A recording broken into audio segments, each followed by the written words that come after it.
सबको प्रणाम। चलिए जी, आज मैं आप लोगों के लिए लाया हूं लीगल टर्म्स। भारत का कोई भी बच्चा हो, चाहे वो एलएलबी कर रहा हो, सीए कर रहा हो, सीएस कर रहा हो, सीएमए कर रहा हो, जहां भी लॉ पढ़ा जाएगा या एक नागरिक के तौर पे भी जो व्यक्ति भारत का नागरिक है उसको सर्टन लीगल टर्म्स का नॉलेज तो होना ही चाहिए यार। मतलब अगर आप इस देश में रहते हो तो आपको कुछ लीगल टर्म्स का ज्ञान नहीं है तो आप कहीं भी कोई भी आपको अड़ा देगा, कोई भी आपको परेशान कर देगा। या आप कहीं न्यूज़पेपर पढ़ रहे हो, कोई आज तक या इस तरह की कोई न्यूज चैनल देख रहे हो और आपने कहीं शब्द सुना कि भी संजय दत्त को जमानत मिली या सलमान खान को जमानत मिली, केजरीवाल को जमानत मिली। अब आपको जमानत का मीनिंग नहीं मालूम या इंग्लिश में बेल लिखा हुआ है और अगर आपको बेल का मीनिंग नहीं मालूम है तो बहुत एक्सक्लूडेड सा फील करोगे। तो मेरा बच्चा जो लॉ मुझसे पढ़ रहा है वो एकदम बेसिक लेवल, ग्राउंड लेवल से अगर लॉ का बच्चा, मैं हमेशा कहता हूं सीए का लॉ का बच्चा नहीं, लॉ का बच्चा, सीए के लॉ का बच्चा नहीं, लॉ का बच्चा। मैं सीए के लॉ का टीचर नहीं हूं, है ना। सब्जेक्ट आपको सीए का सब्जेक्ट पास कराने से नहीं पढ़ाया। आई समझ में? किस लिए पढ़ा रहा हूं? लॉ पढ़ाना है इसलिए पढ़ा रहा हूं। पूरा लॉ में होना है अपने को, तो उसके लिए जरूरी है कि लॉ में जो फ्रीक्वेंटली यूज्ड टर्म्स हैं वो हमको अच्छे से समझ में आनी चाहिए। तो देखिए, आप कुछ वर्ड्स लेके आया हूं मैं आपके पास आज, जिसमें हम उनके मीनिंग समझेंगे कि उनका हिंदी मीनिंग क्या है और बेसिकली वो कॉन्सेप्ट क्या है, समझते हैं। जैसे पहला वर्ड है, मैं बीच में से कहीं से स्टार्ट करता हूं। पहला वर्ड है अक्यूज्ड। अक्यूज्ड का क्या अर्थ है? अक्यूज्ड यानी आरोपी। तो आरोपी का अर्थ क्या होता है? जैसे एग्जांपल देता हूं, मान लीजिए कि राज ने राहुल पे आरोप लगाया कि राहुल ने मेरी दुकान से चोरी की है। तो ये तो आरोप है ना, एलिगेशंस हैं, एक्यूजेशंस हैं, अभी प्रूव नहीं हुआ है। तो जिस व्यक्ति ने आरोप लगाया है उसको क्या बोलते हैं? आरोप लगाने वाला। और जिस पर आरोप लगाया है उसको क्या बोलते हैं? आरोपी। तो आरोप लगाने को बोलते हैं एक्यूज करना, और जिस व्यक्ति पे आरोप लगाया गया है उसको क्या बोलते हैं? अक्यूज्ड। अब ध्यान से सुनना, अक्यूज्ड व्यक्ति पे अभी दोष सिद्ध नहीं हुआ है, अभी सिर्फ आरोप लगे। आरोप तो कोई भी किसी पे लगा सकता है, तो अभी वो आरोपी है, तो अभी वो कॉन्ट्रैक्ट में एंटर कर सकता है, पिक्चरें साइन कर सकता है, व्यापार धंधे के कॉन्ट्रैक्ट कर सकता है, क्योंकि अभी वो क्या है? आरोपी है। इसको कहते हैं आरोपी। लेकिन मजे की बात है कि आरोपों को क्या करती है सामने वाली पार्टी कोर्ट में? सिद्ध। सिद्ध करने को हम बोलते हैं प्रूफ। सिद्ध करने को क्या बोलते हैं? प्रूफ। प्रूफ यानी सिद्ध करना। प्रूफ नाउन फॉर्म है और वर्ब फॉर्म क्या है इसका? प्रूव। प्रूफ यानी सिद्ध करना और प्रूफ यानी सबूत, जो सिद्ध किया है। चलो ये तो ठीक है। तो अगर हमने मान लीजिए कोर्ट में प्रूव कर दिया, राज ने प्रूव कर दिया कि राहुल ने मेरी घड़ी चुराई है, अगर प्रूव हो गया कोर्ट में, तो राहुल को क्या होगी? सजा। और राहुल पे क्या साबित हो गया? गुनाह, उसने जो गलत काम किया है वो साबित हो गया है। तो अब राहुल क्या हो गया? राहुल हो गया कन्विक्ट यानी कि दोषी। इसको हम गिल्टी भी बोलते हैं। Rahul was found guilty, GUILTY। देखो गिल्टी का एक अर्थ क्या होता है? गिल्टी का एक अर्थ होता है, मेरे को बहुत गिल्टी हो रही है यार कि मैंने अपने बड़ों से झूठ बोला, शर्मिंदगी, ग्लानी।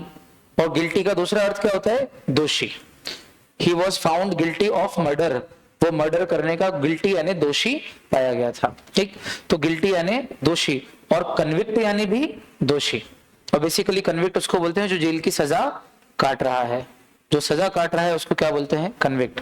और मजे की बात क्या है? जो कन्विक्ट हो जाता है, जिसका नाउन फॉर्म कन्विक्शन, जिसको कन्विक्शन हो जाता है, सजा काटना चालू कर देता है, जिसको जेल की सजा हो जाती है, उस व्यक्ति को कॉन्ट्रैक्ट करने का अधिकार नहीं है जब तक वो जेल में है। तो लॉ में कॉन्ट्रैक्ट कौन कर सकता है? अक्यूज तो कर सकता है, लेकिन कन्विक्ट कॉन्ट्रैक्ट नहीं कर सकता। आया कन्विक्ट का मीनिंग समझ में? बहुत बढ़िया। अब मजे की बात, तो कन्विक्ट जब हमने उसको साबित किया तो कोर्ट में सुनवाई तो चली होगी ना। कोर्ट में सुनवाई, तो कोर्ट क्या करता है? दोनों पार्टीज की बात सुनता है। सुनने को क्या बोलते हैं? सुनवाई।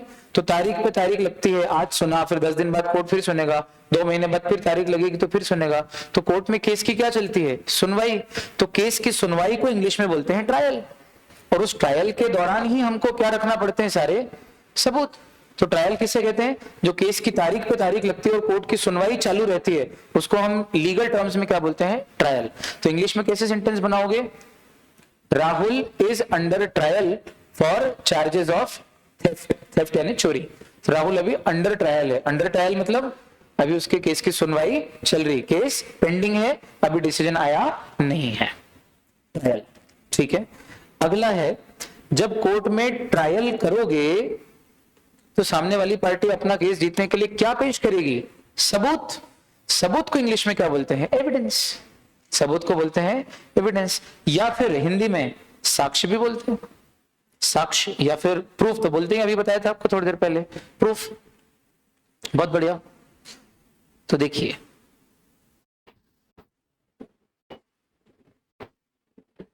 कन्विक्ट यानी दोषी, अक्यूज्ड यानी आरोपी, ट्रायल यानी सुनवाई, और एविडेंस यानी सबूत।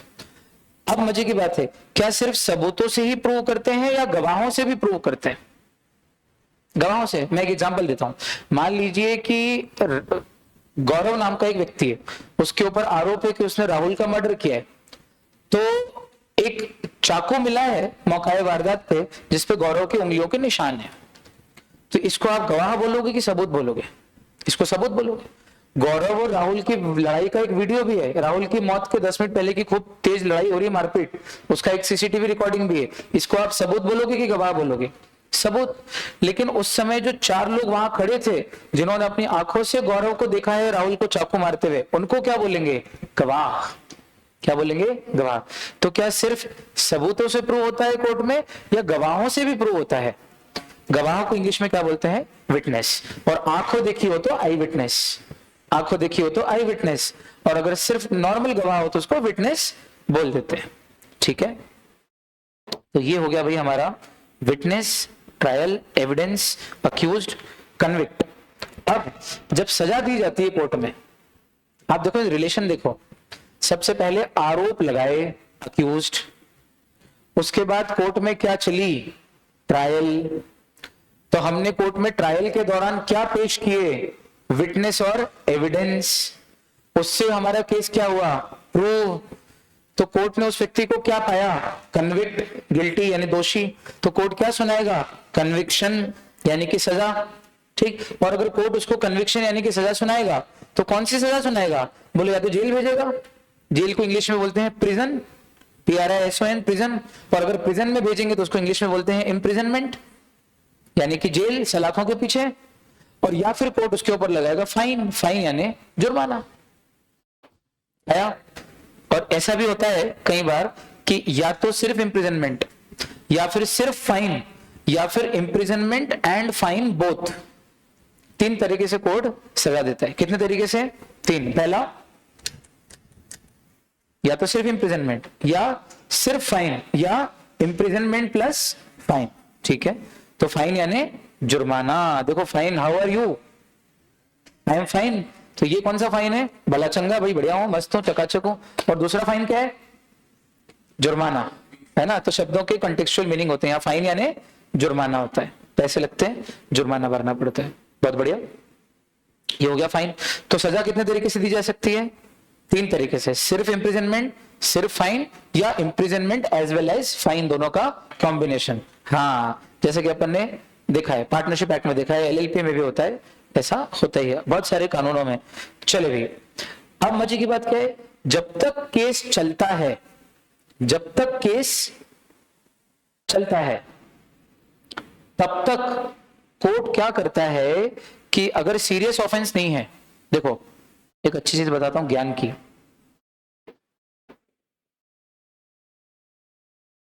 ज्ञान की चीज यह है कि जब तक केस की ट्रायल चलती है, सुनवाई चलती है, तब तक अगर सीरियस ऑफेंस है, ऑफेंस का अर्थ होता है अपराध, ऑफेंस यानी अपराध, तो अगर सीरियस ऑफेंस है तो शायद कोर्ट आपको जमानत नहीं देगा।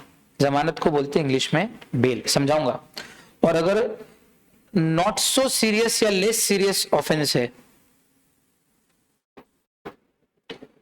जमानत नहीं देता है, लेकिन नॉट सो सीरियस में कोर्ट जमानत दे देता है। अब जमानत है क्या ये पूछो। देखो, मान लीजिए कि सलमान खान के ऊपर काले हिरण के शिकार का केस चल रहा है, ठीक? तो सलमान खान के ऊपर आरोप सिद्ध हो गए हैं या वो अभी अक्यूज्ड हैं? अक्यूज्ड है। अक्यूज्ड मतलब आरोपी हैं, लेकिन अभी आरोप सिद्ध नहीं हुए हैं। अब सलमान खान मान लीजिए केस लड़ रहे हैं, केस की क्या चल रही है? ट्रायल चल रही है, दोनों पार्टी अपने अपने सबूत रख रही हैं, और अंत में ये प्रूव हो जाए लोअर कोर्ट में कि उन्होंने हिरण का शिकार किया, तो कोर्ट उनको क्या सजा देगा? 5 साल की सजा, यानी 5 साल का कन्विक्शन, यानी कि इंप्रिजनमेंट। अब सलमान खान क्या हो गए? कन्विक्ट। लेकिन जैसे ही उन्होंने ऊपर हाई कोर्ट में, लोअर कोर्ट में ट्रायल थी, हार गए, हाई कोर्ट में उन्होंने क्या कर दी? अपील। तो वापिस से अब वो कन्विक्ट नहीं हो गए, वापिस से अक्यूज हो गए। वापिस से क्या हो गए? अक्यूज। और आप चूंकि अक्यूज है, कन्विक्ट नहीं, जेल में सजा नहीं काट रहे हैं, तो आप फिर से नई पिक्चरों के कॉन्ट्रैक्ट साइन कर सकते हैं। यही हुआ संजय दत्त के साथ। संजय देखिए आपने, संजय दत्त को टाडा कोर्ट ने सबसे पहले सजा सुना दी, तो वो कुछ महीने जेल में रहे, 15 महीने 17 महीने, जितने भी 5 साल की सजा सुनाई, जितनी भी सुनाई। उसके बाद उन्होंने अपील कर दी बॉम्बे हाई कोर्ट में, तो बॉम्बे हाई कोर्ट में बहुत साल केस चला, तो अब जैसे ही अपील कर दी वो वापस से क्या हो गए? अक्यूज हो गए, कन्विक्ट से। ठीक, फाइनल कन्विक्शन नहीं हुआ ना, अब जो है सजा काट नहीं रहे, तो उनको बेल मिल गई, बेल यानी जमानत, और अब वो जमानत पे बाहर है, तो उन्होंने बहुत सारी पिक्चरें की बीच में, चल मेरे भाई लगे रहो, मुन्ना भाई ऐसे ना मान जाएगी, लगे रहो, मुन्ना भाई MBBS वगैरह, बहुत सारी पिक्चरें की। फिर उसके कुछ सालों बाद बॉम्बे हाई कोर्ट से हार गए, फिर कन्विक्शन हो गया, उन्होंने भी बोल दिया कि नहीं आपकी सजा 5 साल ही रहेगी, तो फिर जो है उन्होंने अपील कर दी सुप्रीम कोर्ट ऑफ इंडिया में, सुप्रीम कोर्ट में अपील कर दी, वापस से अक्यूज हो गए, क्योंकि आरोप सिद्ध होंगे, वापस से सुप्रीम कोर्ट में सिद्ध करना पड़ेंगे। तो जब तक सुप्रीम कोर्ट में बहुत साल केस चला, अपील चली, तब तक फिर संजय दत्त ने बहुत सारी पिक्चरें की, EK भी साइन कर दी। ठीक, और उसके बाद अनफॉर्चुनेटली वहां भी हार गए, सुप्रीम कोर्ट से बड़ा तो कोई कोर्ट नहीं भारत में। सिर्फ मौत की सजा के लिए राष्ट्रपति को अधिकार है कि वो चाहे तो माफी दे सकते हैं, बाकी तो और दुनिया की, और उसमें भी ऑप्शन पे हो, देना हो तो दो, नहीं तो वो सुप्रीम कोर्ट के जजमेंट को कंफर्म भी करते कि नहीं फांसी लिखी तो फांसी देंगे। ठीक, इसके अलावा बाकी किसी भी केस में राष्ट्रपति भी कुछ नहीं कर सकता, सुप्रीम कोर्ट से बड़ा तो कोई कोर्ट नहीं भारत में। तो सुप्रीम कोर्ट में भी संजय दत्त हार गए, अब तो जेल में जाना ही पड़ेगा, जेल का खाना खाना ही पड़ेगा, जेल का पानी पीना ही पड़ेगा, अब तो जेल में पौशंपा भाई पौशंपा। तो कहने का तात्पर्य है कि अब फाइनली तो फिर संजय दत्त को जाना ही पड़ा, संजू देखिए आपने, और अंत में उनकी वो 5 साल में से जो 15-17 महीने पहले भुगत चुके थे, वो ऑलरेडी उतनी जेल तो भुगत चुके हैं, तो बची हुई टर्म उन्होंने जेल में पूरी की। फिर फाइनली जब उनका कन्विक्शन एंड हुआ और वो जेल से बाहर आए, तब जाके अब वो नए नए काम कर रहे हैं, अब तो पिक्चरें कर ही सकते, अब वो कोई कन्विक्ट नहीं है। लेकिन उसमें भी एक मजेदार बात है, पूछो क्या? मजेदार बात यह है कि बीच बीच में पेरोल लेके आ सकते हैं। पेरोल का अर्थ होता है छुट्टी, पेरोल का अर्थ क्या होता है? छुट्टी। छुट्टी कैसे ले सकते हैं? बोले यार अगर किसी सीरियस काम से कोई व्यक्ति खुद बीमार है, थेरेपी लेनी है, इलाज कराना है, या उसके माता पिता भाई बहन पत्नी बेटा कोई बीमार है और उसको केयर करने जाना है, उनको देखने जाना है, पिता माता की मृत्यु हुई तो मुखाग्नि देने जाना है, पत्नी मरी भाई मरा, ऐसी कोई सीरियस जरूरी बात हो तो कोर्ट से 2 दिन 4 दिन 5 दिन 8 दिन की ऐसी कुछ छुट्टी मिलती है। ठीक, उस छुट्टी को बोलते हैं पेरोल। क्या बोलते हैं उस छुट्टी को? उस छुट्टी को बोलते हैं पेरोल। और ये जो पेरोल है, मान लो 5 साल की सजा है और बीच में आप 10 दिन के लिए बाहर गए, तो बाद में आपकी सजा 10 दिन की जो छुट्टी है वो 10 दिन से बढ़ जाएगी। वो पीरियड आपको सर्व तो करना ही पड़ेगा, उतना कन्विक्शन उतना इंप्रिजनमेंट आपको सर्व करना ही पड़ेगा, बीच में छुट्टी। लेकिन ये मजे की बात ध्यान से सुनना, ये जो छुट्टी दी जाती है इसमें वो भाग नहीं जाएगा। ये जो छुट्टी दी है इस छुट्टी में वो भाग नहीं जाएगा, कोर्ट की निगरानी में रहेगा, पुलिस की निगरानी में रहेगा। आप सोचो कि वो भाग जाए तो ऐसा पॉसिबल नहीं है। यही हुआ। अरे पेरोल समझ में आया क्या हुआ? पेरोल किसको बोलते हैं? जो कन्विक्शन के बीच में जो छुट्टी मिलती है, जो आपको बाद में फिर पूरा करना पड़ता है, जितने दिन की छुट्टी ली वो आगे बढ़ जाती है उतनी आपकी सजा, उसको बोलते हैं पेरोल। ठीक, और ये जो पेरोल है ये सीरियस जरूरी काम हो तो ही दी जाती, जनरली नहीं दी जाती, वो लंबे समय की नहीं दी जाती, मैक्सिमम जहां तक मैं समझता हूँ 1 महीने से ज्यादा की तो कभी नहीं दी जाती। ठीक, और उसमें भी आप पुलिस की निगरानी में, आप ये मत सोचो कि वो भाग जाएगा, वो पुलिस की निगरानी में रहता है। अब सोचो 300-500 करोड़ की पिक्चर है राजकुमार हिरानी की पीके, और संजय दत्त को जेल हो गई और उनके आधे शूटिंग तो हो गई है और थोड़ी बहुत शूटिंग बाकी है। आपको जान के खुशी होगी, आप मजा आएगा सुन के कि संजय दत्त का बहुत बड़ा रोल था पीके में स्क्रिप्ट में, पर बाद में वो रोल छोटा किया गया क्योंकि उनको जेल भेजना था वापस, तो जो छोटा मोटा रोल बचा था वो लेके आए पेरोल पे, बहाना बना के। अब आपको मालूम है ये तो नहीं बोलेंगे कि पिक्चर की शूटिंग करने जाना है, तो पत्नी मान्यता दत्त बीमार है ऐसा बोल के बहाना करके आए, और धीरे से जितनी शूटिंग साइड में जितनी कर सकते थे वो कर ली, और बाद में रोल उनका थोड़ा सा कट करके एक बॉम्ब ब्लास्ट बता के वहीं खत्म कर दिया गया। रंगीलो छोकरो याद आया? हाँ, तो उनका रोल फिर कट कर गया, वो स्क्रिप्ट में भी थोड़ा सा चेंज करना पड़ा। तो 300 करोड़ की पिक्चर डब्बे में चली जाती ना, नुकसान हो जाता है इकोनॉमी का, बॉलीवुड का। ऐसा आई समझ में? हाँ, तो ये सब तो परोल की बात हुई, पर बेल का क्या अर्थ है? तो बेल को हिंदी में क्या बोलते हैं? जमानत। अब सुनना बेल कैसे होती है। अभी बोल रहा था मैं, अगर सीरियस ऑफेंस को बोलते हैं कॉग्नाइजेबल ऑफेंस। ऑफेंस है ना, अपराध। कौन सा ऑफेंस बोलते हैं? Cognisable offence. और नॉट सो सीरियस ऑफेंस को बोलते हैं नॉन कॉग्नाइजेबल ऑफेंस।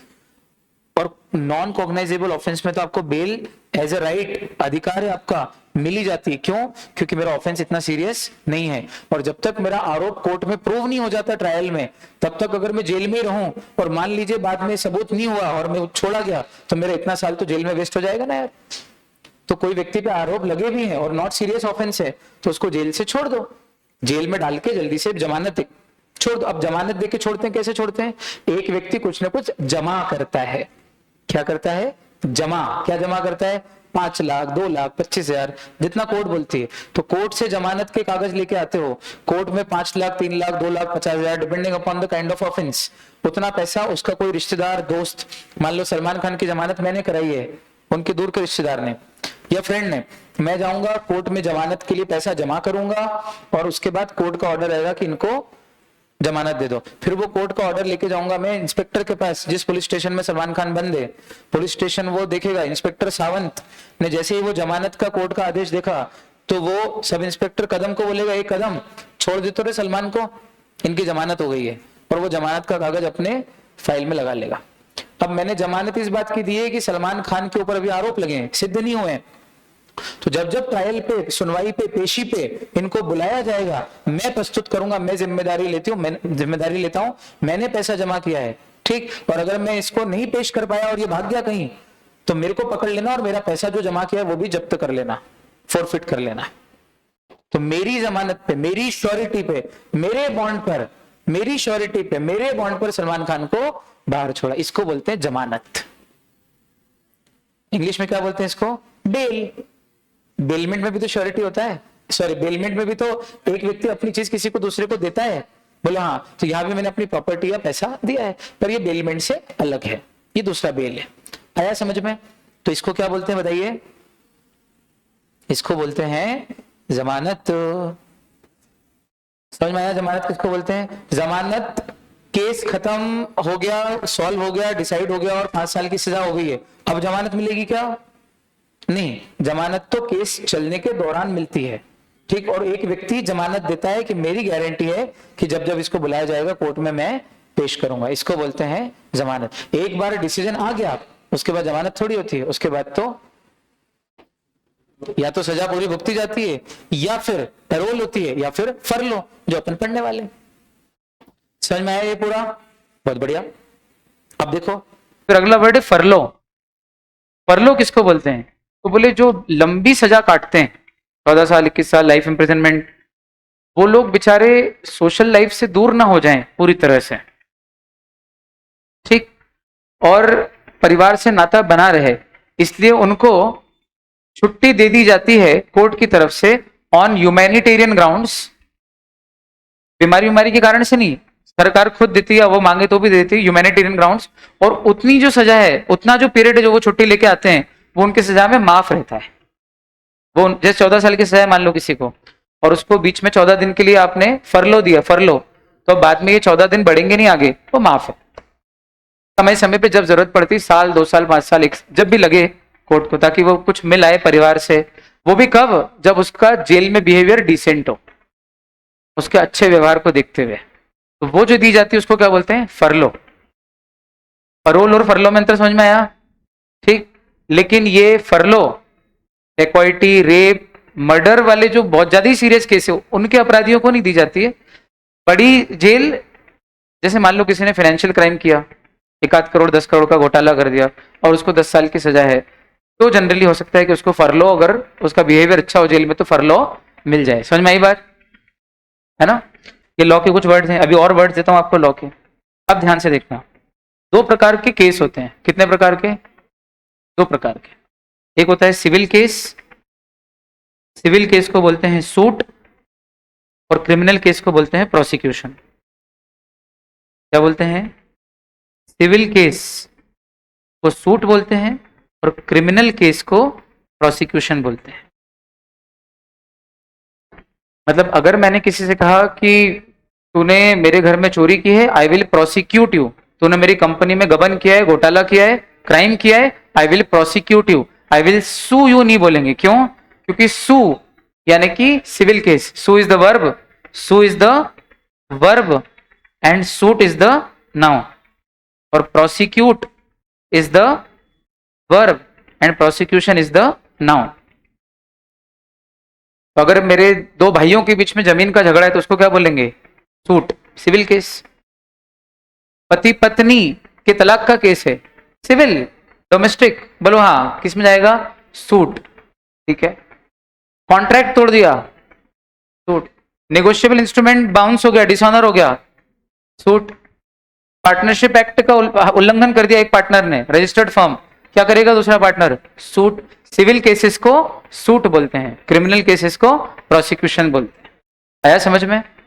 बहुत बढ़िया, सुनते जाओ। अब सिविल केस की जो पार्टीज होती हैं, सिविल केस की पार्टीज, तो सिविल केस की दो पार्टीज होती हैं, ए प्लेंटिफ और बी डिफेंडेंट, और यानी कि सूट की, सूट में कितनी पार्टीज होती है? दो, प्लेंटिफ और डिफेंडेंट। और क्रिमिनल केस यानी कि प्रोसिक्यूशन में भी दो पार्टीज होती हैं, पहली पार्टी का नाम प्रोसिक्यूशन और दूसरी पार्टी का नाम डिफेंस।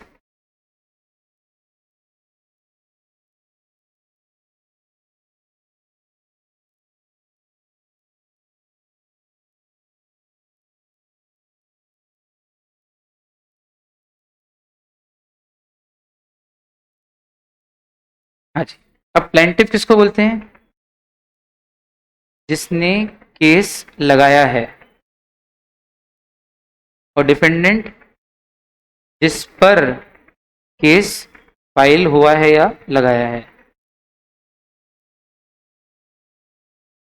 क्रिमिनल केस में प्रोसिक्यूशन किसको बोलते हैं? जिसने केस लगाया है।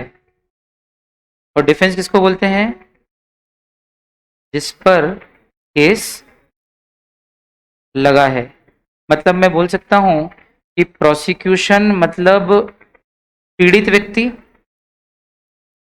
जिसके यहाँ चोरी हुई है, जिसके साथ मारपीट हुई है, वो प्रोसिक्यूशन हो गया। और डिफेंस मतलब वो जिसके ऊपर केस लगाया, यानी कि आरोपी। सही है?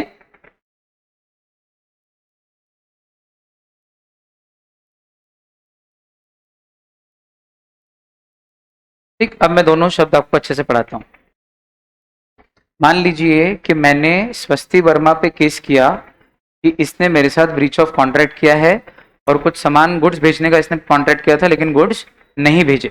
ठीक, तो मैं स्वस्ति वर्मा को प्रोसिक्यूट करूंगा कि सू करूंगा? सू करूंगा। क्यों? क्योंकि ब्रीच ऑफ कॉन्ट्रैक्ट का केस है, मतलब सिविल केस है, और सिविल केस में क्या फाइल होती है? सूट फाइल होती है। बराबर। तो हम पार्टीज के नाम क्या होंगे? मैं प्लेंटिफ और ये डिफेंडेंट। डिफेंडेंट का दूसरा नाम रिस्पोंडेंट भी होता है। दूसरा नाम क्या है इसका? रिस्पोंडेंट। अब देखो नाम कैसे पढ़ा, ये देखना, बहुत मजेदार है इसका किस्सा। ठीक, इंग्लिश में वर्ड है प्लेंट। प्लेंट का अर्थ होता है अपनी अर्जी। प्लेंट मीन्स अर्जी लगाना, अर्जी, शिकायत। सुना आपने वर्ड? इसीलिए तो जब कोई कंप्लेंट करता है तो उसको हम शिकायत बोलते हैं। कॉम प्रीफिक्स लगा के बोलो हाँ। तो रूट वर्ड क्या है? वर्ब क्या है? प्लेंट। प्लेंट यानी अर्जी। तो जो अर्जी लगाए वो प्लेंटिफ। रटना थोड़ी है, लॉजिक से पढ़ा रहा हूं। जो अर्जी लगाए वो प्लेंटिफ। तो अर्जी किसने लगाई? न्यायालय में जाके दुहाई हो, महाराज दुहाई हो, इस लड़की ने मेरे साथ ब्रीच ऑफ कॉन्ट्रैक्ट कर दिया, मेरे को 3 करोड़ का नुकसान हो गया। अर्जी किसने लगाई? प्लेंट किसने लगाई? मैंने। तो मैं प्लेंटिफ। रटना थोड़ी पड़ेगा, बोलो हाँ।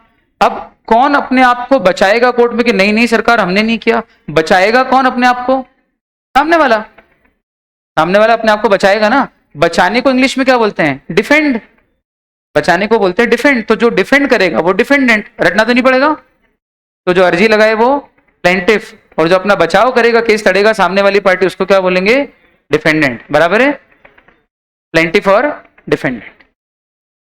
बहुत अच्छा। उसी तरह से क्रिमिनल केस को क्या बोलते हैं? क्रिमिनल केस मतलब प्रोसिक्यूट करना, प्रोसिक्यूशन। तो जो पार्टी प्रोसिक्यूट करती है, प्रोसिक्यूट मतलब कोर्ट केस, क्रिमिनल केस को court case, prosecution court case बोलते हैं। तो क्रिमिनल केस यानी प्रोसिक्यूशन, तो जो प्रोसिक्यूशन कर रहा है उसको बोलते हैं प्रोसिक्यूशन, और जो अपना बचाव करेगा कि नहीं नहीं मैंने नहीं किया, उसको क्या बोलेंगे? डिफेंस। याद हो गए दो पार्टीज के नाम। तो अगर मैंने चोरी का केस लगाया प्रियांशी पटेल पे, चोरी का क्राइम, तो जिसने केस लगाया मैं कौन? चोरी का केस, क्रिमिनल केस, तो मैंने उसके खिलाफ प्रोसिक्यूशन फाइल किया है। मैं कौन? प्रोसिक्यूशन, और प्रियांशी पटेल डिफेंस। आया? क्लियर? रटने का सब्जेक्ट ही नहीं उठाइए, प्रोसिक्यूशन और डिफेंस। ठीक है। अब एक चीज और बताइएगा मुझे, क्या आप लोगों ने कई बार सुना होगा केस फाइल करना? केस करना सुना है ये? केस करने के लिए इंग्लिश में कितने वेरिएशंस हैं, कितने तरीके से आप इंग्लिश में फ्रेज बना सकते हो? तो ध्यान से सुनना, बड़ा मजा आएगा। पहला, bring a suit. Civil case करना हो तो सूट, अपन सिविल केस की बात कर लेते हैं, उसी में आप क्रिमिनल भी जोड़ देना, प्रोसिक्यूट करना। Bring a suit, file a suit. तीसरा, सिर्फ sue, I will sue you, he has sued Raj. Sue, S U E, उच्चारण है सू, एस यू ई, स्यू नहीं होता, स्यू नहीं है, इट्स नॉट स्यू, इट्स सू। ठीक। तीन। चौथा, इंस्टीट्यूट अ सूट। इंस्टीट्यूट मतलब भी लगाना, तो इंस्टीट्यूट अ सूट भी वर्ड आ सकता है उसकी जगह। पांचवा, हाँ, bring an action. Bring an action मतलब कौन सी एक्शन? Legal action. मैं तेरे खिलाफ लीगल एक्शन लेकर आऊंगा, मतलब कोर्ट केस करूंगा। इन सब का मीनिंग क्या है? Court case.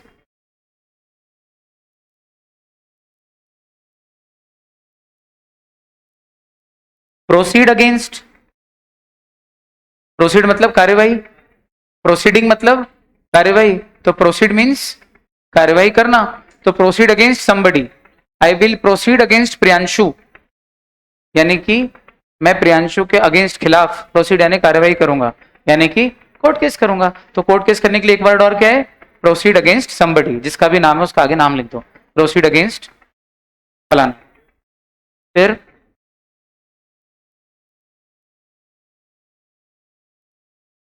File a litigation. Litigation शब्द का भी अर्थ कोर्ट केस होता है, लिटिगेशन यानी भी कोर्ट केस। तो file a litigation, bring a litigation, मतलब जहां जहां सूट है वहां वहां लिटिगेशन लिख दो, तो भी काम वो ही रहेगा कि तेरे खिलाफ कोर्ट केस कर दूंगा। फाइल अ कोर्ट केस, ये तो सबसे कॉमन है। ब्रिंग अ कोर्ट केस, तेरे खिलाफ कोर्ट केस कर दूंगा। टेक एन एक्शन या टेक लीगल एक्शन, ये भी बोल सकते हो आप। I will take an action against you, मतलब लॉ के सेंस में समझ जाते लोग की कोर्ट केस करने की बात करें, अथवा I will take legal action against you, इसका भी अर्थ क्या है? कि मैं तेरे खिलाफ कानूनी कार्रवाई करूंगा। लीगल एक्शन का भी वही अर्थ है। आ रहा है समझ में? बहुत अच्छा। Bring a suit, file a suit, sue, institute a suit, bring an action, bring a litigation, file a litigation, proceed against, file a court case, take an action, take legal action. अच्छा, इन्हीं सबको अगर past tense में बोलना हो तो bring a suit, brought a suit, file a suit, filed a suit, sue, sued, instituted a suit, brought an action, proceeded against, filed a litigation, filed a court case, took an action, took legal action। और यही अगर past participle बनाना हो तो taken an action, taken a legal action, वैसा बन जाएगा। बोलो आया? बहुत बढ़िया। ये हो गया कोर्ट केस करने से रिलेटेड वर्ड्स। अगला लीगल टर्मिनोलॉजी है,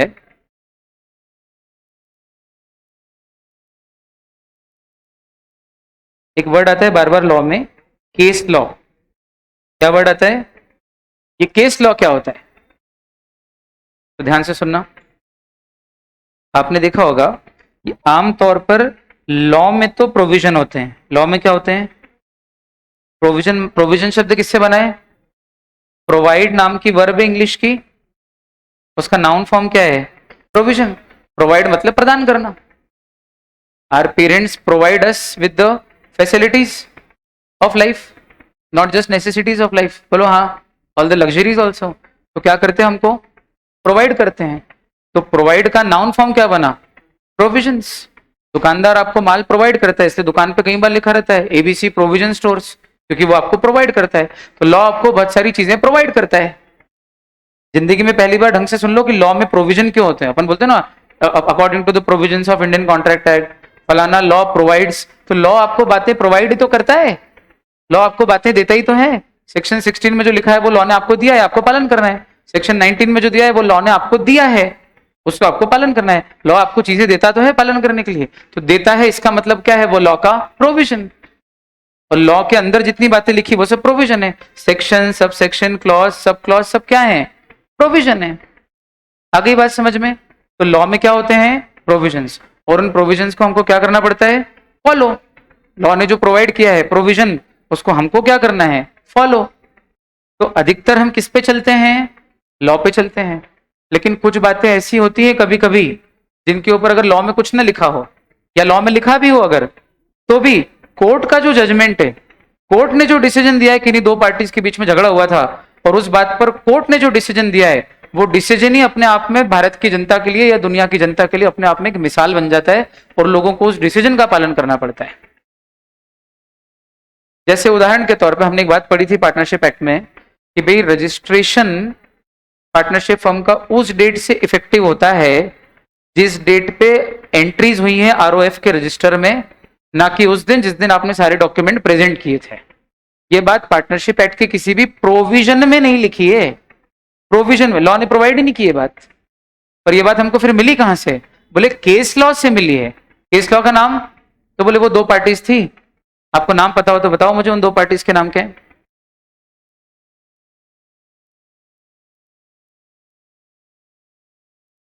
CIT versus CIT R and Jayalakshmi R and O mills. Jayalakshmi R and O mills, Jayalakshmi R and O mills versus commissioner of income tax का ये केस है जिसमें ये बात कोर्ट ने कही थी। अब चूंकि ये दोनों विवाद करते करते कहां पहुंच गए? कोर्ट में।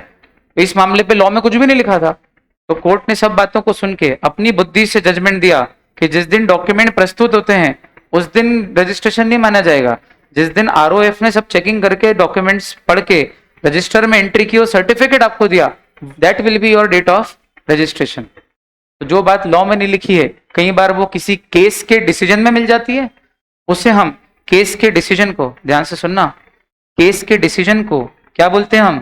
Case law. क्योंकि वो केस का डिसीजन ही अब भारत की जनता पे लागू होता रहेगा, एक प्रकार से वो भी एक लॉ है, इसलिए उसको क्या बोलते हैं? Case law. अब समझ में आया केस लॉ किसको बोलते हैं? पक्का? ऐसे कितने केस लॉ हैं? अरे भाई रोज ही एक केस लॉ बनता है ना दुनिया में, एक तो छोड़ो हजारों लाखों बनते हैं ना। जितने भी कोर्ट के डिसीजन रोज आते होंगे किसी न किसी केस के, हर केस का डिसीजन अपने आप में केस लॉ है।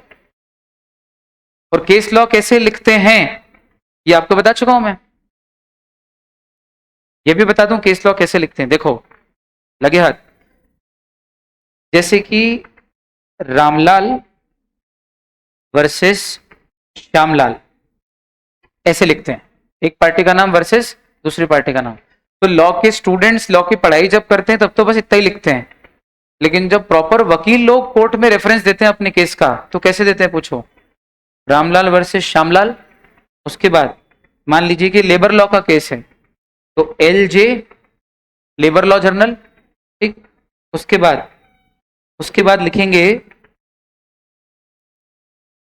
5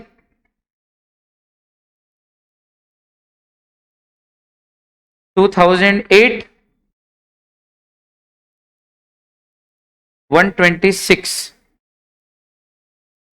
तो ये LJ मतलब साल 2008 में लेबर लॉ के केसेस की जो बुक छपी थी, सारे लेबर लॉ के डिसीजंस की जो बुक छपी थी, उसका बुक का वॉल्यूम नंबर 5 के स्टार्टिंग पेज नंबर 126 पे ये घटना और उसकी पूरी डिटेल मिल जाएगी, पूरा जजमेंट मिल जाएगा।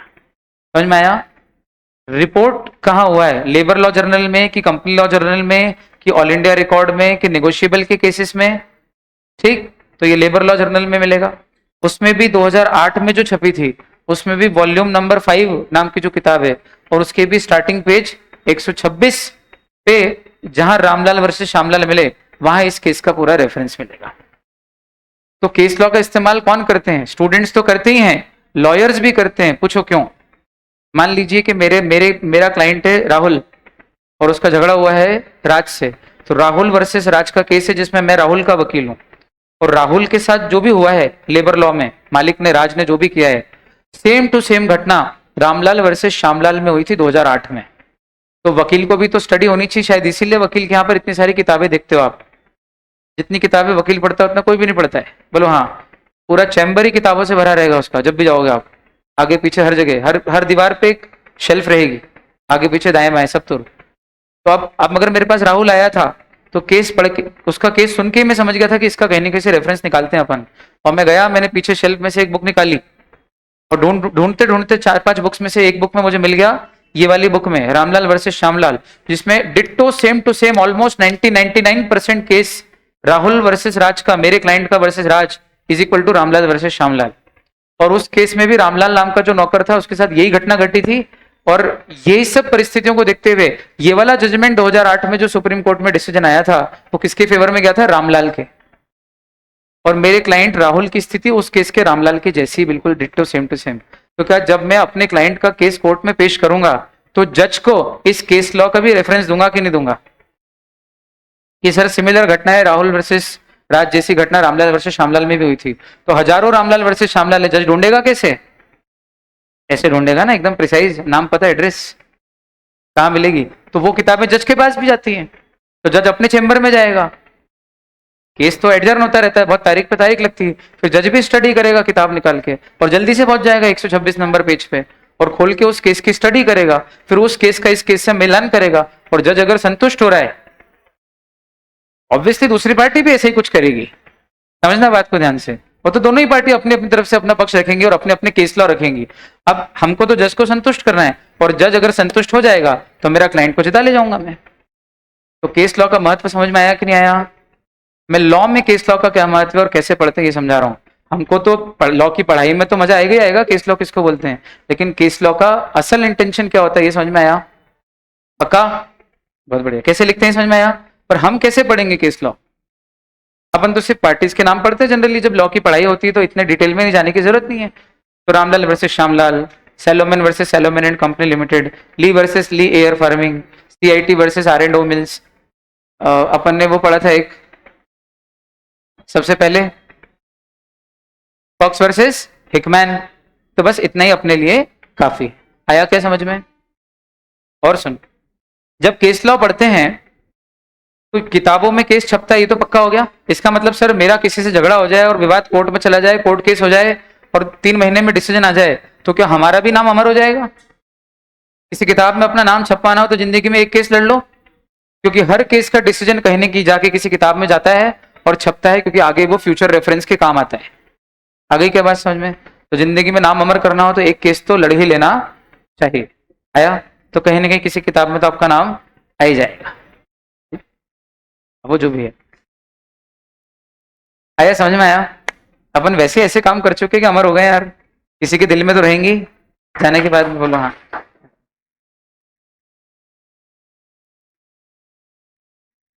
Thank you so much. तो आया बच्चा समझ में? क्या मीनिंग है इसका समझ में आया? चलो, अब केस लॉ जब हम पढ़ते, लॉ की पढ़ाई के दौरान जब केस लॉ पढ़ते हैं तो आपने देखा होगा असल किताब में तो केस थोड़ी ज्यादा डिटेल में रहता है ना, 2-3 पन्ने हो सकते हैं, आधा पौना 1 पन्ना हो सकता है, क्या हुआ था, थोड़ी डिटेल ज्यादा रहती है।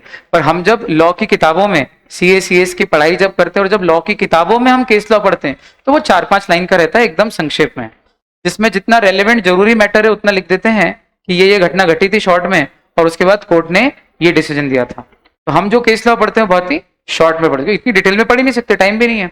आया। लेकिन वकील की पढ़ाई करोगे और बड़े बड़े केसेस पढ़ने हो, या वकील बनने के बाद जब आप केस की स्टडी करते हो, तब तो आपको हो सकता है कि केस लॉ भी बहुत डिटेल में पढ़ने को मिले, 2 3 4 5 पन्ने का केस लॉ रहेगा। आया समझ? वो जितना भी रह सकता है। अब सुनना ध्यान से। तो जब हम केस लॉ पढ़ते हैं लॉ की किताबों में, तो एक वर्ड आता है हेल्ड। क्या वर्ड आता है? हेल्ड। और हेल्ड का अर्थ होता है कोर्ट ने ऐसा डिसीजन दिया था।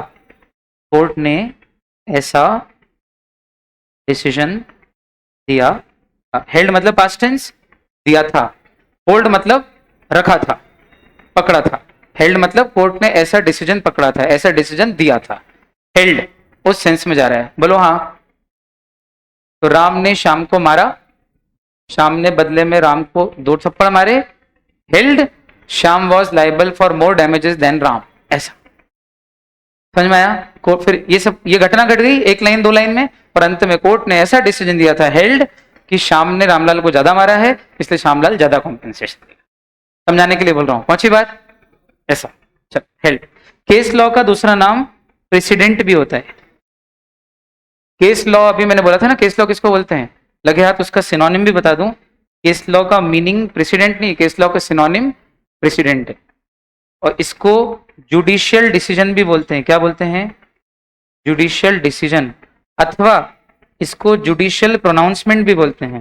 डिसीजन बोल दो या प्रोनाउंसमेंट बोल दो, एक ही बात है।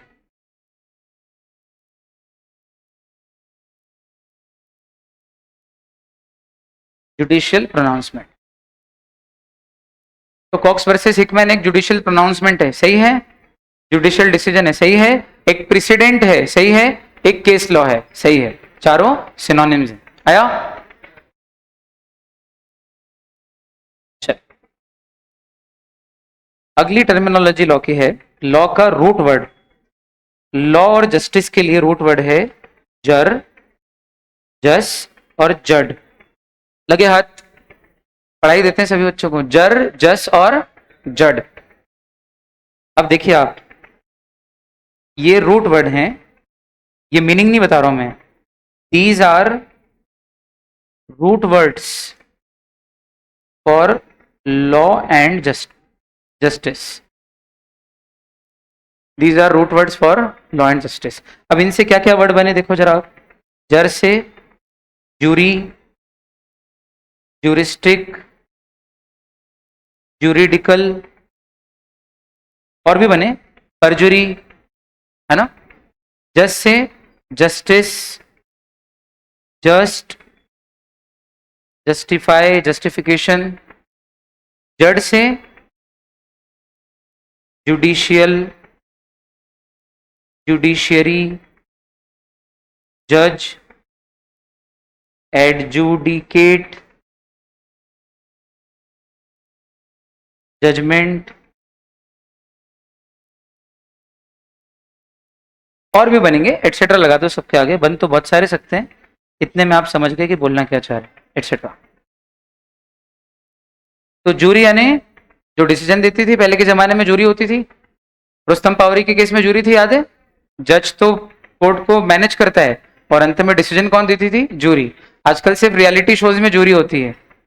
मैं जूरी से पूछूंगा कि आप कितने नंबर देंगी, तो वो नेहा कक्कड़ 10 दे रही है, वो हिमेश रेशमिया 10 दे रहा है, वो कोई तीसरा वाला 9 ही दे रहा है, तो उसको जूरी बोलते हैं। आपने सुना होगा, है ना, क्योंकि वो भी तो जजमेंट ही दे रहे हैं, है ना। पर पहले के जमाने में कोर्ट में जूरी होती थी। ठीक। जूरिस्टिक मतलब relating to law. Company is a juristic person, यानी कि लॉ पर्सन, यानी कि legal person. Company has a juridical existence, यानी कि लीगल एग्जिस्टेंस, लॉफुल एग्जिस्टेंस। मुझे जस्टिस चाहिए, दिस इज नॉट जस्ट। ये जस्टिस यानी न्याय, जस्ट यानी न्याय, अनजस्ट यानी अन्याय, अनजस्ट यानी अन्याय। जस्टिफाई किसी चीज को साबित करना, प्रूव करना, न्याय संगत ठहराना। जुडिशियल मतलब जो जज से रिलेटेड हो, कोर्ट से रिलेटेड हो। जुडिशरी मतलब न्यायपालिका, कोर्ट खुद, जज खुद न्यायाधीश। एडजुडिकेट मतलब जज का डिसीजन। जजमेंट वही जज का जजमेंट, जज ने क्या सोचा, क्या डिसीजन दिया। ये सारे वर्ड किससे बने? जर, जस और जड। ठीक। अगला लॉ का रूट वर्ड है लेक्स या लेजिस। लेक्स या लेजिस, लेजिस से बना legislate, legislation, legislative, legitimate, legal, legislature, legislator, ये सारे किससे बने?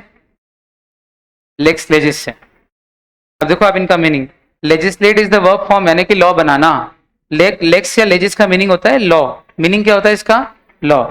तो लेजिस्लेट मतलब लॉ बनाना, लेजिस्लेशन यानी कि खुद लॉ, कानून, लेजिस्लेशन यानी कानून, लेजिस्लेटिव मतलब relating to law making, law making से रिलेटेड, लेजिटिमेट यानी कि लीगल, जायज, लेजिटिमेट इलेजिटिमेट, लीगल यानी भी लीगल, जायज, वैलिड, लॉफुल, लेजिस्लेचर यानी कि लॉ मेकर, पार्लियामेंट हमारे देश के लेजिस्लेचर है, विधानसभा हमारे स्टेट के लेजिस्लेचर है, लेजिस्लेचर मतलब लॉ मेकर जहां बैठ के लॉ बनाए जाते हैं, लेजिस्लेटर मतलब वो व्यक्ति जो लॉ बना रहा है।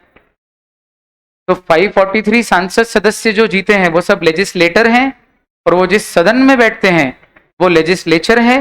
वहां बैठ के वो किसका इस्तेमाल करते हैं? इंग्लिश में एक पूरा सेंटेंस बना दो जिसमें सारे वर्ड आ जाएं, मजा लेना जिंदगी का। सुनना, the 543 Indian legislators sit in the Lok Sabha, which is the legislature of this country, and those 543 members use their legislative powers to legislate on legal matters while sitting in that legislature, and legitimately use their power to enact a legislation and make it part of the legal system of this country. आया समझ में? इस एक para में सारे word use कर दिए, use करना है इस वर्ड को। लेजिस लॉ बहुत काम आएगा आपको, इंटर फाइनल तक की तैयारी है, ठीक, ये हुआ। इसके अलावा कुछ और नए वर्ड्स है लॉ के, जैसे आपने कभी ऑफेंस वर्ड सुना है? ऑफेंस, ऑफेंस का अर्थ क्या होता है? अपराध, ऑफेंस यानी अपराध। एक वर्ड बताया था गिल्टी, गिल्टी का भी क्या मीनिंग बताया था? दोषी, अपराधी। इज गिल्टी ऑफ मर्डर मतलब वो अपराध का, मर्डर का अपराधी है। प्रूव हो जाए तो गिल्टी और नहीं प्रूव हो तो अक्यूज। मैंने कहा लगे हाथ फिर से एक बार बता दो, वैसे ही हो चुका है ऊपर। चल, ऑफेंस का दूसरा सिनोनिम क्या बनेगा इंग्लिश में? क्राइम। क्राइम बोलो, ऑफेंस बोलो, एक ही बात है, ठीक। एक वर्ड आता है टॉर्ट, TORT, टॉर्ट। टॉर्ट का अर्थ होता है सिविल रॉन्ग। टॉर्ट का अर्थ क्या होता है? Civil wrong. अब पूछो, टॉर्ट का एग्जाम्पल पूछो मुझसे। जैसे किसी का मर्डर कर देना, ये किस में जाएगा? क्राइम। दो दोस्तों के बीच में पैसे के लेन देन को विवाद, दो भाइयों के बीच में फैमिली के बंटवारे को लेकर विवाद, ये कौन सा केस है? सिविल, ये सिविल में जाएगा। लेकिन एक दोस्त अपने दोस्त को, हॉस्टल का रूममेट है, कमरे में बाथरूम में नहाने गया तो बाहर से कुंडी लगा के भाग के कोचिंग आ गया, और वो बेचारा 4 घंटे तक, सिखा नहीं रहा हूं, वो बेचारा 4 घंटे तक अपने बाथरूम के अंदर ही परेशान हो रहा है और वहीं पे अटका हुआ है। तो ये क्राइम तो नहीं है, अगर क्रिमिनल इंटेंशन से नहीं किया है ऑब्वियसली, ये क्राइम भी हो सकता है। ये क्राइम हो सकता है कि अगर आपको पता है कि आपका दोस्त को क्लॉस्ट्रोफोबिया है, एक कान से डर लगता है और एकदम घबराहट होने लगती है, ब्रीदिंग प्रॉब्लम हो जाती है और मर भी सकता है वो, तो ये क्राइम भी अगर आप जानते हो तो। लेकिन आप तो ऐसे मस्ती मजाक के लिए, चलो 4 घंटे तो ज्यादा हो गया, 15 मिनट के लिए आपने उसको बंद कर दिया और वो चिल्लाता रहा, लेकिन आप कुछ नहीं कर रहे हो, हंसी मजाक कर रहे हो, फिर थोड़ी देर बाद आपने खोल दिया। तो इसमें आपका इंटेंशन क्राइम का है क्या? क्राइम तो नहीं है, पर ये सिविल भी नहीं है, सिविल से बढ़ के, ये सिविल से बढ़ के, नॉर्मल सिविल केस भी नहीं है, सिविल से बढ़ के है, पर प्रॉपर क्राइम भी नहीं है। तो जो सिविल से तो थोड़ा ज्यादा सीरियस हो, पर क्राइम जितना सीरियस नहीं है, क्राइम से थोड़ा कम सीरियस है, तो जो बीच की घटनाएं होती है उनको बोलते हैं टॉर्ट। इसी से बना torture, comes from the Latin root word tortum. Tortum यानी रॉन्ग, सिविल रॉन्ग, रॉन्ग यानी क्राइम, सिविल यानी civil, civil crime, civil wrong मतलब जो सिविल भी है और क्राइम भी है, दोनों के बीच का हाइब्रिड है, उसको बोलते हैं सिविल रॉन्ग। उसको क्या बोलते हैं? टॉर्ट। तो छोटी मोटी डेफेमेशन, छोटी मोटी मानहानि के केस, धक्का मुक्की के केस, चाटा वाटा मार दिया उसके केस, ये सिविल तो नहीं है पर क्रिमिनल भी नहीं है। Battery, assault, malicious prosecution, defamation, ये सब किस में जा रहा है? डेफेमेशन भी दो प्रकार का है, क्रिमिनल और सिविल। सिविल डेफेमेशन इसमें जाता है, किसमें? टॉर्ट में। टॉर्ट समझ में आ गया? Comes from the Latin root word tortum, tort. तो समझो ना, ये फ्रेंड, ये गर्लफ्रेंड, और बीच में हाफ गर्लफ्रेंड, समझ में आया? ये लड़की फ्रेंड है, ये लड़की गर्लफ्रेंड है, और ये फ्रेंड से तो थोड़ी ज्यादा है पर गर्लफ्रेंड से थोड़ी कम है, तो जो हाफ गर्लफ्रेंड होगी उसको क्या बोलते हैं? टॉर्ट। याद रहेगा, टॉर्ट मतलब हाफ गर्लफ्रेंड। बहुत बढ़िया। तो क्राइम और सिविल के बीच जो होता है उसको बोलते हैं टॉर्ट। इंग्लिश मीनिंग क्या है इसका? Civil wrong. ये हो गया। अभी एक आखिरी,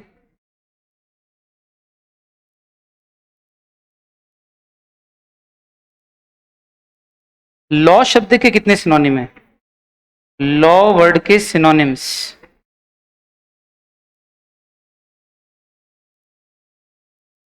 मेनली कितने सिनोनिम्स हैं लॉ वर्ड के?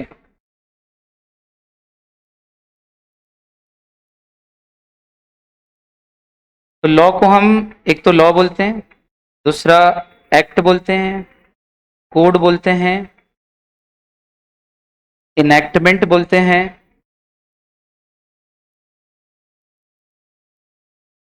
लेजिस्लेशन बोलते हैं, स्टैट्यूट बोलते हैं। वैसे तो प्रोक्लेमेशन, प्रोमुलगेशन, ऑर्डिनेंस, ऑर्डर, रूल, ये सब भी बोलते हैं, लॉ के सिनोनिम्स में जाते हैं। पर मोटा मोटा लॉ की किताबों में ज्यादातर लॉ वर्ड के कौन से सिनोनिम्स यूज होते हैं? ये वाले, है ना। मैंने जो जो दूसरे हैं वो भी लिए वर्ड्स, लेकिन मेनली ज्यादातर ये वाले वर्ड्स यूज होते हैं। देखो, यद्यपि ये सिनोनिमसली यूज होते हैं पर इनमें भी अंतर है ना, थोड़ा थोड़ा अंतर है। जैसे कोड कोडिफाई होता है, अलग अलग जगह से हमने अच्छी अच्छी बातें उठाई और उसको कोडिफाई कर दिया, उसको बोलते हैं कोड। सीपीसी, सीआरपीसी थे, पहले सीआरपीसी था, आईपीसी था, सीपीसी तो आज भी है ना। तो कोडिफाई करते हैं। एक एक्ट जो पार्लियामेंट में पास होता है, इनैक्टमेंट मतलब भी वही जो पार्लियामेंट में इनैक्ट हुआ हो, पास हुआ हो। लेजिस्लेशन मतलब जिसको लेजिस्लेचर ने लेजिस्लेट किया हो, बनाया हो, उसको लेजिस्लेशन बोलते हैं। और स्टैट्यूट मतलब तो कानून, विधि। तो मैं बोल सकता हूं कि Indian contract act is an Indian law, Indian contract act is an act, Indian contract act is a code of contract, मोटा मोटा। Indian contract act is an enactment passed by parliament, Indian contract act is an Indian legislation on contracts, Indian contract act is a statute on contracts. ये synonymously मोटा मोटा use कर सकते हैं। तो ये लॉ के क्या हो गए? सिनोनिम्स। मेरे हिसाब से जितनी जरूरी लीगल टर्मिनोलॉजीज थी, लैटिन मैक्सिम तो नहीं पढ़ा है अभी आपको मैंने, वो अपन अलग से कभी किसी दिन पढ़ेंगे, लेकिन जितनी जरूरी लॉ की टर्मिनोलॉजीज थी लीगल, वो मैंने आपको बताने की कोशिश की। आप लोगों ने बहुत ही प्रेम से सुना, अनुग्रहित हो। अगली मुलाकात कल, तब तक के लिए bye bye, take care and keep smiling. Thank you so much, God bless.